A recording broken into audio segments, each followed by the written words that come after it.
Hello, I'm Bob Matheny, Mayor of Zebulon, and this is the Zebulon Mayor's Show. Been a little bit derelict. I guess y'all are probably tired of watching that farmers market thing. I'm sorry, I've had a very busy summer, but trying to get back on track. But I do want to tell you that farmers market is going strong every Saturday at the community center on South of Rendell, and doing very well from, I believe it's 9 in the morning till 1. So stop by on Saturday and get some vegetables, a little entertainment, and some knowledge as well, because usually there's some teaching involved with some various recipes and kinds of cooking. Anyway, having said that, I want to inform you as well, you may already be aware that we did hire a town manager for the town of Zebulon. It was a very extensive search, took longer than we expected. But sometimes good things are worth waiting for. So we have a new town manager by the name of Joe Moore. Joe comes to us from Brevard. Prior to that, he worked in Cary for a number of years, and we're very pleased to have him. The next show that I do, I'm going to have Joe with me to introduce you to him, and I will say that sometime later this month, the month of August, we'll have a reception for him here at Town Hall, but we'll have to put out information regarding that. We've not yet set the date, but the public will be invited for that. So, excuse me. Anyway, I hope you look forward to meeting Joe, and we certainly look forward to working with him. We think we've got a really quality person on board. Having said that, there's another quality person sitting here with me. Bobby Fitz. Bobby is our finance director. He's been on the show with me before. And this is the annual informational budget show for you. So we want to explain to you about the budget. And then, of course, if you have any follow-up questions, you can get in touch with us, and we'll be glad to try to handle that. But Bobby, glad to have you. Glad to be here. Thank you. Let's start with just the general highlights of the budget. Okay. As always, every year, the goal of the staff and the Board of Commissioners is to prepare a budget that minimizes the tax increase while keeping a strong fund balance, but still providing the same basic services the citizens are accustomed to and need. And we feel we were pretty successful in doing that again this year. The general fund budget totals just over $8.3 million after some projects were rolled over from last fiscal year. We were able to maintain our tax rate of 52.5 cents per $100 of valuation. That's the third year in a row with no tax increase. And for the most part, we were able to keep fees the same. The vehicle tag fee, which increased last year from $5 to $10, we kept at 10. So no real major fee increases for us this year. We did have some pretty good size growth in our property value this year, totaling about $54 million. $40 million of that is in real property, about $14 million in personal property, which equates to about $280,000 in additional tax revenue for us. So that was a good sign, rather than some years have been going kind of backwards, mainly due to the personal property. Right, in general, we're moving forward. Right. That's the idea. Right. It seems that we're coming out of that flat economy. Yeah, exactly.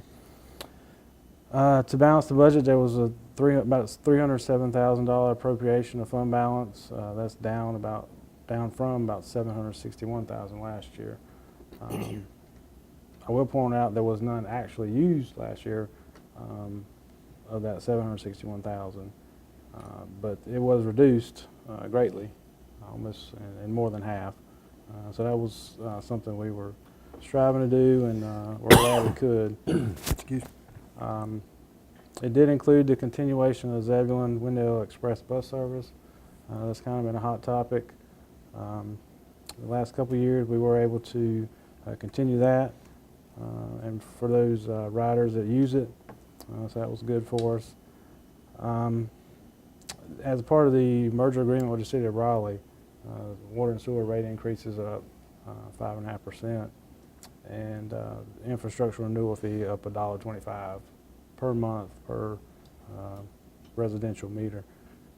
Other than that, not a whole lot of fee increases, as you'll see later on the citizen impact. Okay, well, let's dig into specific where some of our revenues come from. Okay. As I mentioned before, the property tax revenue is about 4.3 million based on that assessed value increase. That's about a 9% increase for us. As I mentioned, we're heading in the right direction this year, finally. Some other unrestricted intergovernmental revenues such as sales tax, franchise tax, things like that. About 1.4 million, that's a 13% increase over fiscal year 15. Some other restricted fees such as Powell bill, grant revenues, things like that. About 776,000, that's down 37%, mainly due to grant projects that were last year, not this year. Right. Let's explain that if we have a project that we had budgeted for last year, the money was set aside for it. So when you're talking about rollover, what you're really saying is, okay, we just took that money and moved it forward into the budget. Correct. And reallocated it from last year's budget. Right. So, okay, I just want to be sure that folks understand what we're talking about when we say rollover. Right. Other taxes such as motor vehicle and rental vehicle taxes, 34,000, that's a 30% decrease. That's mainly due to the privilege license tax that was eliminated. Not a huge revenue source for us, but dollar-wise, but as you see, it's a 30% hit to our other taxes. Permits and fees such as zoning fees, officer fees, things like that, 25% increase budgeted, that's 56,000. And then service and fees such as garbage and stormwater and recreation fees, small increase of about 2%. They total about 560,000. Let me point out that both revenues and expenditures are a very educated guess. Mm-hmm. So they are. It's just not rock solid that we're going to get that money, but we don't try to overestimate what we're going to get. So there is some sound thinking behind it, but it doesn't, just because we say it doesn't mean that's what we're going to get. Right. So, okay, let's talk about personnel a little bit. You'll see the authorized positions remain the same from last year to this year, 59 full-time employees. Salaries totaling a little over $3 million. With salaries and benefits, they total about 50% of the budget. As always, it's right around 50%. It's our most important asset is our people. And as I mentioned, no new full-time positions. We did have some part-time positions that have continued, such as with the farmers market, things like that. As always, any positions that might become vacant during the year, it will be reviewed by the town manager, and his recommendation will be brought to the board, except for a couple of departments where, smaller departments, where there's maybe 2 or 3 in each department, and fire department as well. We were able to do a merit increase of 2.5% again this year. We were doing 1.5% the previous 2 years, so we were able to get that.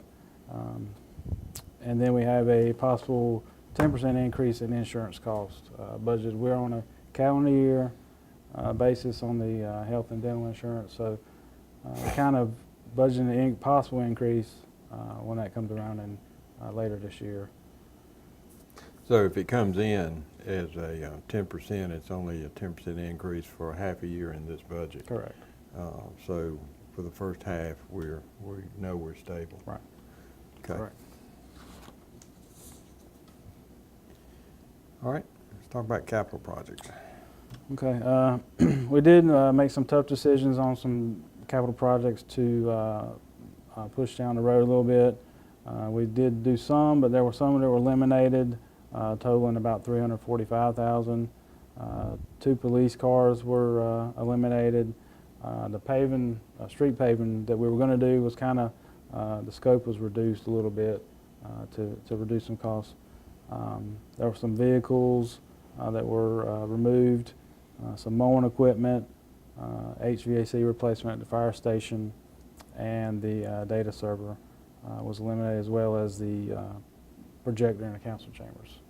It's coming close to the end of its useful life, and we decided to try to get another year out of it. Right. Well, sometimes you just Yeah. can't afford everything. Right. So, Right. but let's talk about paving just a little bit. I think there is some paving. You're Right. going to cover that in a minute. But Mhm.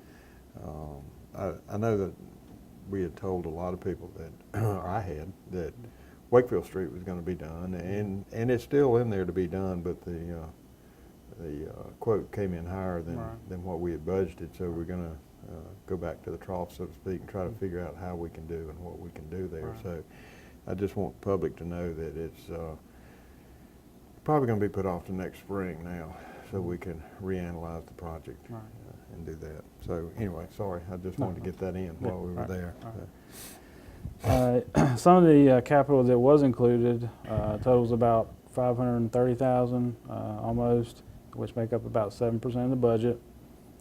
Some of the items included were the website redesign, the GIS computer in the planning department, voicemail server for the town-wide phone system. We are going to be installing later this month Wi-Fi in the municipal complex, town hall, and police station. Right. And then we eliminated 2 police cars. We are going to get 2 police cars on installment financing agreement, as well as a breathing air machine for the fire department, and a dump truck is going to be on that. Well, let me explain the breathing air machine. What that is to fill the breathing air equipment. It's not a machine that they wear into the fire, but if they deplete an oxygen tank, Refill. they come back, and this machine is used to fill it up again. So you might wonder why it's $48,000. It's more than just something you're throwing on your back. Exactly. So Exactly. that's what I wanted to be sure they understood. Mhm. Yeah, go ahead. Okay. As you mentioned, the plan was for Wakefield Street for paving for $115,000. As you mentioned, it came in a little more than that, so we're going to revisit that and see what can be done with that. And then the continuation of the Yates Place stormwater improvements, and that's being funded with transportation impact fees in part. And the other 2 things are some greenway work, and tennis and basketball courts are being resurfaced. That should be here in the next few weeks, I believe. So Yeah, you let may me see let me that, stop and explain Yates Place just a little bit too. Yates Place, if you're not familiar with it, is on the western edge of Wakefield. No, not Wakefield. Wedgwood. Wedgwood. Thank you. Good.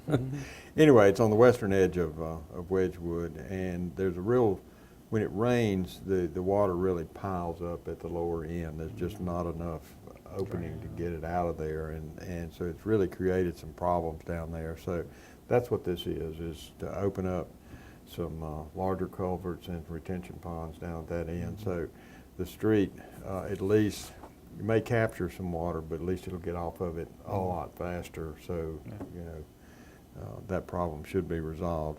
If not, then we're going to have to go to a second phase of further collection of the water before it gets to the bottom. But a lot of people might not be familiar with Yates Place. So. Right. Okay. All right. Moving on to debt service. Debt service payments total about $725,000 this year, which makes up 9% of the budget, or about 8.8 cents on the tax rate. 4.2 cents of that will be toward the bonds for municipal complex, and the other 4.6 cents goes toward general debt on these installment purchases for vehicles and equipment, as well as the community center work that was done a few years back. Moving on to nonprofit funding. The town policy that was adopted a few years back allows for a maximum of $5,000 per year total, and then a maximum of $1,000 to any one group. This year we received 8 applications. What happens is the nonprofits are mailed the application in January. Their application is due back to us in February, and then in preparation of the budget process. Those eight applications total about 23,300. This year's approved funding went to the Chamber of Commerce, East Wake Education Foundation, Shepherd's Care Medical Clinic, each $1,000, and the Martin Luther King Jr. Breakfast Committee was funded $500. Yeah, that 5,000 with the 1,000 cap to any one organization. This, well, as you can see here, is 23,000. I can recall years where it was 50+ thousand. I mean, people it just came to the town and thought we ought to fund them. And I know they're all good services. We got to look after first things first, Right. and that's the services that we provide to the citizens. Right. As I mentioned before, with the water and sewer rates, per our agreement with Raleigh from the merger in 2006, that's kind of built into the model that we increase fees 5.5%. This increase results in about a $7.14 per month increase on a 5,000 gallon a month user, which is what we call average, the average user. And most everybody would have received a bill now for those new rates. In case you see an increase, that's what it's from. And the capacity fees for development are up 3% per the agreement as well. And you'll see the rates there. The per 1,000 gallon charge on the water went up 44 cents per 1,000 gallons and 40 cents on the sewer. Let me explain capacity fees just a minute. A lot of people probably wouldn't have a reason to think about that, but it's if you think about, we are entitled to a certain capacity of production from the city of Raleigh. I think it's 2.3 million a day, something like that. It's irrelevant, but it's X number. In other words, that's the most we can get. And that grows every year as part of our pro forma with them. But when somebody comes in and attaches to it, they're taking away part of the capacity that we've had to pay for. So they in turn reimburse us for that capacity. So it's X number of dollars for a house, so much more for a restaurant, so much more. It depends on the occupancy and how much water they're expected to use. And I've had over the years, people would question that and not understand, well, why do I have to pay for that? The water line's right in front of me, you know. But when that capacity is gone, we have to buy more capacity. Exactly. And so that's the reason that there is a capacity charge for water, and a sewer plant will only handle so much as well. Right. So exactly. It's that's why people have to pay a capacity fee, and that's what a capacity fee is buying that. We had to buy a chunk, so they're buying some of our chunk, if you will. Right. So, okay, go ahead, Bob. Okay. And then just finally, this is a summary of the citizen impact based on the annual costs and broken down to monthly. As we mentioned, there was no garbage increases or stormwater, no property tax increase or vehicle tag increase. The only real increase was the water and sewer, which comes out, as I mentioned, $7.14 a month or $85.68 annually. And we were obligated to do that. Right. That was not something we had a choice on. Right. So right. We were able to do that. Well, Bob, we held the line this year, and you know, we actually improved over last year by not going as deep into unassigned fund balance, which is important, and that's our rainy day fund. And I think we would all agree it was really rainy. We needed to go there. But hopefully we're close to coming out of that. So let's talk a little bit about how we're coming out of it and how we think we are, even beyond what we've done. I mean, you've mentioned that last year we had 90-some housing permits.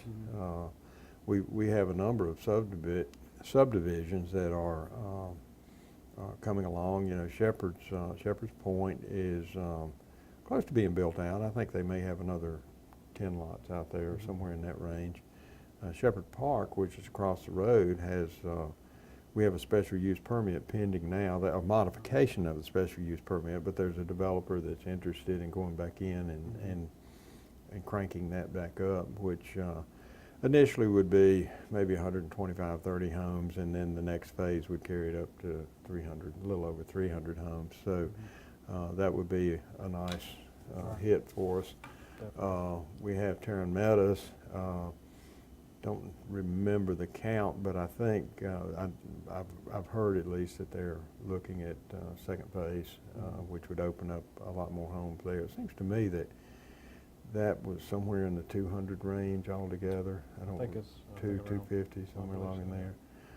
Braemar is just about built out, and Weaver's Pond's got a lot of room. They got a lot of growth out there. They still have a couple more phases, I think, to go, and so all total they would be somewhere close to 700 homes. So that's what's in the hopper, so to speak. And then we have the Beaver Dam outfall line that's going in. That's being put in by the city of Raleigh, but it's going to open up a huge basin for gravity flow of sewer, which I think if that basin was, well, what it could handle would be about another 4,500 homes. So, you know, that's just tremendous growth that we could see. Is it all going to happen next year? No. We know that. But the point is that things are going on. And you can talk a little bit about what's going on the commercial side, because we're doing well over there too. Exactly. As you're aware, the BB&T facility will be completed soon, probably in November, I think is what they're saying. Right.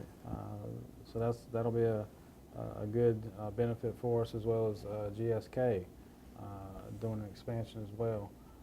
So all that being on the horizon, we've, you know, with the growth we had this year, you know, we reduced fund balance appropriation, and it's anticipated in the future we will, you know, hopefully a whole lot less have to dip into fund balance to balance the budget. No sure thing that all this, you know, hopefully another recession won't come anytime soon. If it is, hopefully it won't be as bad as the last. Right. But we have seen some other growth in revenues besides development. In sales tax growth this past year, we had about a 10% growth. Our utility franchise tax fees went up about 30%, based on a change in distribution method. So it was a better year. We're, you know, starting to see, to say it seemed like the last couple of years, seeing the light at the end of the tunnel, but it's getting closer, and I don't think it's going to be a train coming at us. Well, yeah, you hope the light at the end of the tunnel is not the train light, but you know, there is another fly in the ointment, and that's what the legislature might do with redistribution of sales tax dollars, which it's take from the rich and give to the poor, and that's really the concept, is that take from the large urban counties, which is where we are, where a lot of tax dollars are generated, and redistribute some of that back to the rural counties, which would hurt us significantly. Now, you know, it would hurt somebody like Raleigh a lot more than it would Zebulon, but nickels and dimes make dollars, you know, and they did take the privilege license away from us. And there are other things that are going on in the legislature that could greatly impact the revenues of municipal government. So, as you're aware, I'm very involved with the League of Municipalities and trying to stay on top of that through the League. So we'll see. We have people over there analyzing and lobbying every day, but we want to try to stay ahead of that curve and not just keep taking money away from municipal government, because it's hard to provide those services. You can't if you don't have the revenues. I mean, people don't work for free. It's just that simple. Exactly. So, but that could be the fly in the ointment, and it wouldn't affect some of the stuff that you spoke about, but we'll keep our eye on that as well. Well, Bob, thank you again for being here with us today. Thank you for the work you do and the good job that you do. And by the way, you got the CAFRA again this year. We did. So you might briefly just explain what that is. That is a award. It's basically an award for, this is comprehensive annual financial report. It's done through the Government Finance Officers Association. The town's been doing it for 22 years now, getting ready to be the 23rd, preparing it, and we've been awarded for the last 22 years. Right. Certificate of Excellence in Financial Reporting. And I would add that because we've won it for 22 years, that is extremely unusual, and especially for a town of our size. Right. So my hat's off to you and your staff for the hard work that you do. Thank you. Well, folks, I hope you found this information useful and have enjoyed watching this. You have a nice month, and we'll see you next time. Thanks.